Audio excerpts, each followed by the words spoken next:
Pada pukul 9:32, kapal penjaga pantai tiba. Ini kapal pertama.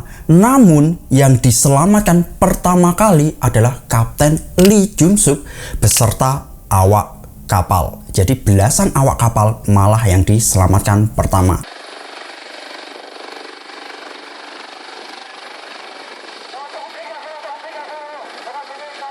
Sedangkan siswa-siswi masih dengan sabar dan menunggu di kabin kapal. One said, "This is going to be on the news."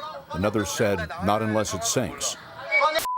Di video kali ini, aku mau ngomongin studi tour atau trip sekolah dari SMA Danwon Kota Ansan, di mana perjalanan trip SMA Danwon ini mengakibatkan 250 siswanya tidak pernah kembali lagi.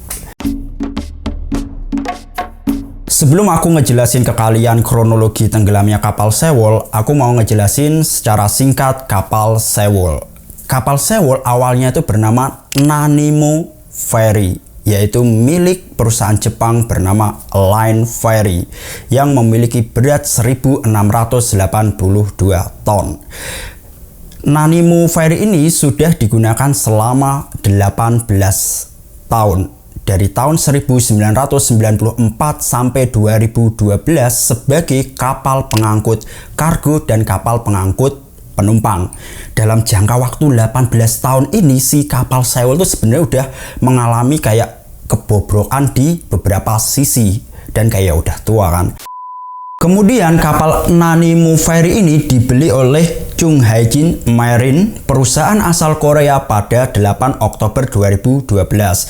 Nah, setelah dibeli oleh Chung Hae-jin Marine, si kapal Nanimo ini mendapatkan kayak desain yang baru dan modifikasi dengan bentuk yang baru. Setelah dimodifikasi dan didesain lagi, namanya dirubah menjadi Sewol atau MV Sewol.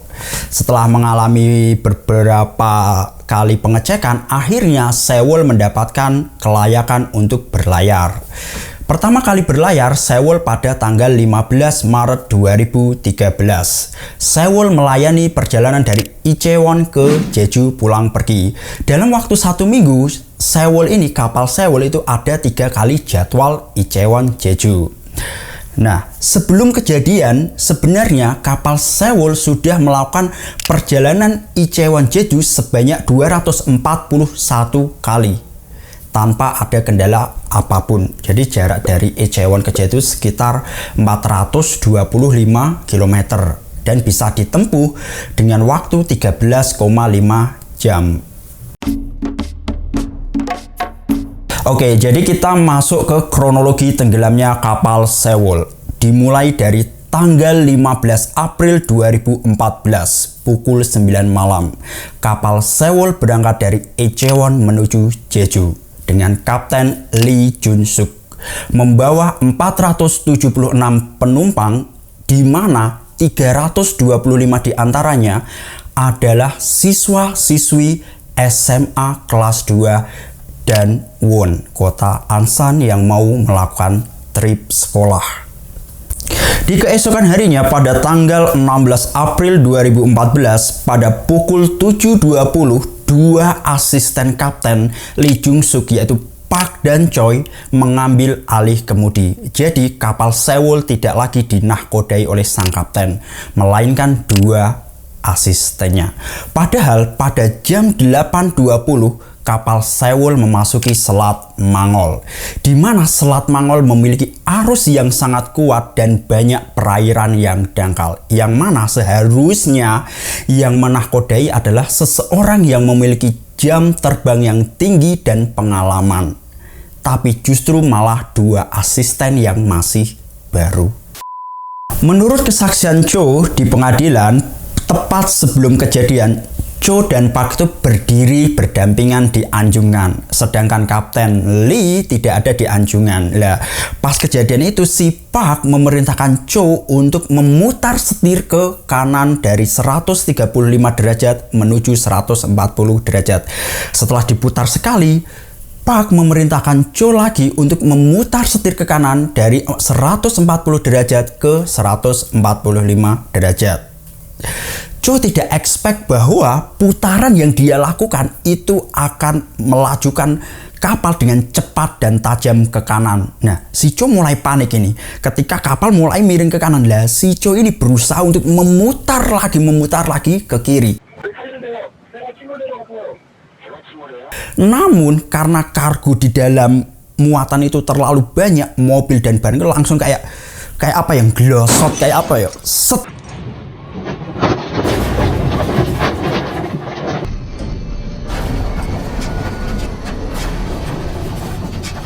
Jadi kayak menekan kapal untuk bergerak ke kanan dan sudah tidak bisa diselamatkan, bahwa akhirnya kapal miring ke kanan secara perlahan-lahan.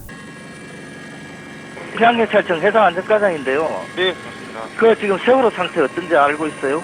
Namun menurut kesaksian para korban yang selamat, kapal Sewol berbelok secara zigzag sebelum mendengar ledakan yang sangat keras. Dan pernyataan para penumpang ini tuh juga sama dengan pernyataan para nahkoda kapal yang melintasi di kawasan Sewol tenggelam. Jadi nahkoda juga menyaksikan bagaimana Sewol berbelok secara zigzag dan menuju ke perairan yang dangkal sebelum akhirnya terguling. Kenapa bisa beda antara kesaksian Cho dan para penumpang serta nahkoda kapal di sekitar? Yang menjadi pertanyaan dari masyarakat Korea dan dunia itu adalah kenapa Cho melakukan belokan ke kanan yang sangat tajam dan sampai sekarang itu tidak pernah terjawab. Now, nearly 3 months have passed since the Sewol-ho ferry disaster, but there are still more questions than answers about what exactly happened. Pada jam 8.55, kapal Seoul melakukan panggilan darurat yang pertama. Namun, panggilan darurat yang pertama ini malah dari salah satu penumpang yang sengaja menelpon operator kayak 911-nya Korea gitu. Lalu operator tuh menanyakan ke penumpang tersebut di mana lokasi tenggelamnya. Otomatis ya penumpang nggak tahu kan. Dia bilang kayak gini, kami tidak tahu lokasinya. Kami sedang berada di kapal yang luas dan lautan yang luas.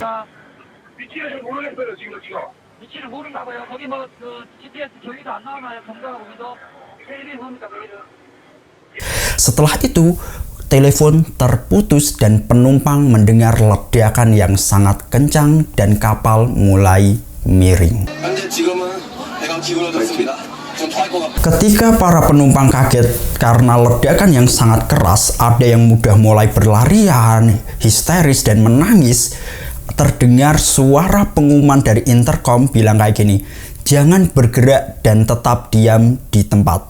Akhirnya semua penumpang mengikuti instruksi dari intercom tersebut.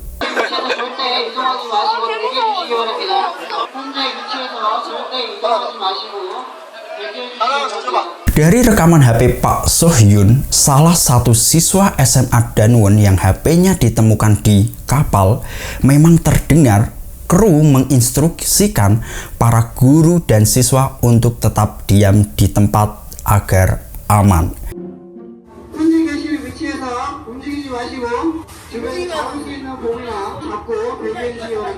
Dan memang terlihat di video itu para siswa tuh mengikuti instruksi dengan tertib karena pikirnya siswa ini dengan mengikuti instruksi mereka akan selamat. Padahal kapal semakin miring ke kanan dan kalau si siswa-siswa ini tidak cepat-cepat keluar, otomatis kan kapal akan ke kanan dan lebih susah untuk jalan, menyusuri jalan. Ketika proses evakuasi dimulai, sebenarnya pemerintah mengumumkan kepada kapal-kapal yang melintas di kawasan itu untuk ikut membantu evakuasi. Namun, pemerintah memberikan lokasi yang salah. Meskipun lokasinya yang salah, kan ada beberapa nahkoda yang memang melihat langsung si kapal Sewol. Akhirnya dia mengambil speaker dan dia mengumumkan lagi lokasi yang benar. Pada pukul 9:32, kapal penjaga pantai tiba. Ini kapal pertama. Namun yang diselamatkan pertama kali adalah Kapten Lee Jung-suk beserta awak kapal. Jadi belasan awak kapal malah yang diselamatkan pertama.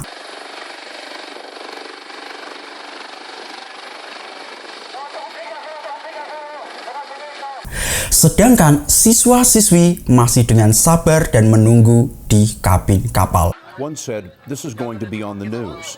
Another said, "Not unless it sinks." Mereka sedang menunggu instruksi selanjutnya. Padahal orang yang memberi instruksi ini udah meninggalkan kapal. Para siswa dan guru sebenarnya sudah mulai ragu apakah mereka harus tetap di tempat atau berlari. Namun mereka juga bingung untuk mengambil keputusan karena instruksi dari intercom yang sangat membingungkan dan tidak lengkap.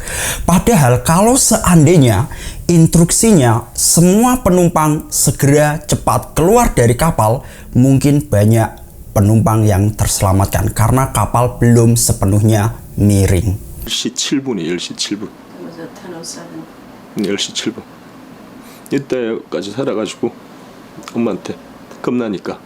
Menurut kesaksian nahkoda dari kapal-kapal yang melewati kawasan itu, kapal evakuasi justru malah cuma mengitari kapal Sewol. Tidak kayak satset-satset untuk segera mengambil penumpang dari dalam.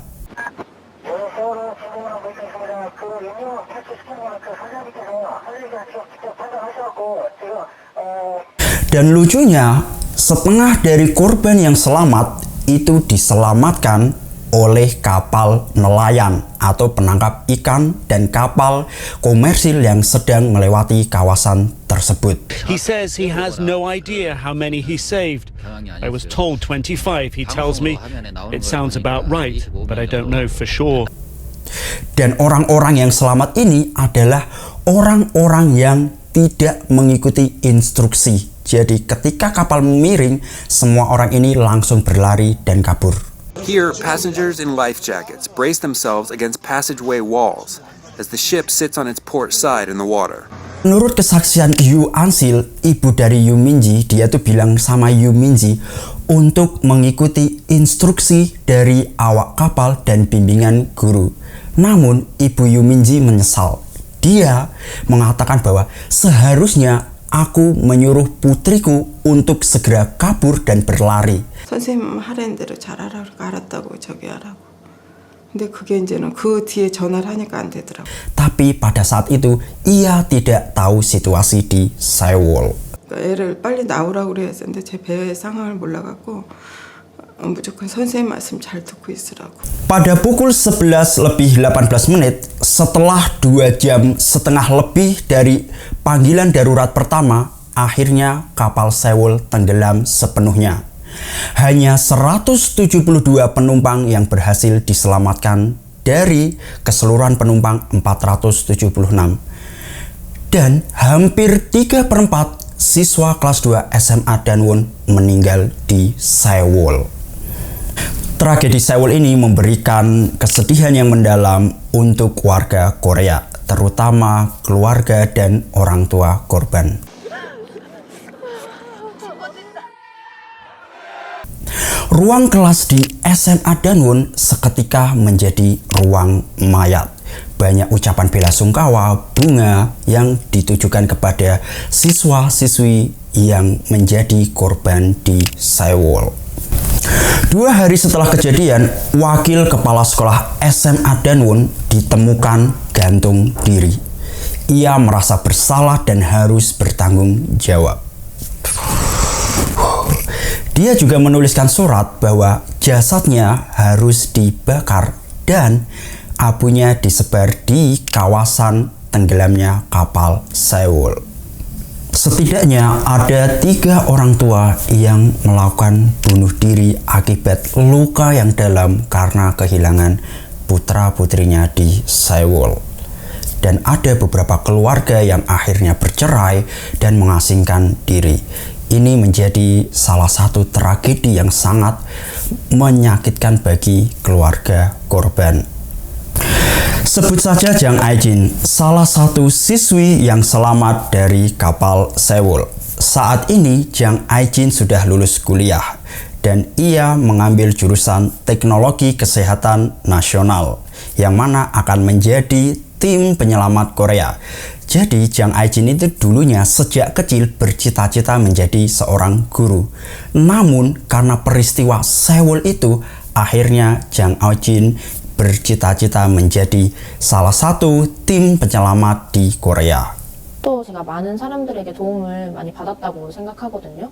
그래서 그 도움을 또 돌려주고 싶기도 해서 응급구조과로 가야겠다는 생각을 했어요. Tragedi Sewol sampai hari ini masih diperingati setiap tahun. Namun, kejanggalan-kejanggalan, misteri-misteri, dan pertanyaan-pertanyaan warga pada umumnya belum terjawab. Terlepas dari itu semua, trauma dan kesedihan yang dialami keluarga dan orang tua korban belum sepenuhnya sembuh.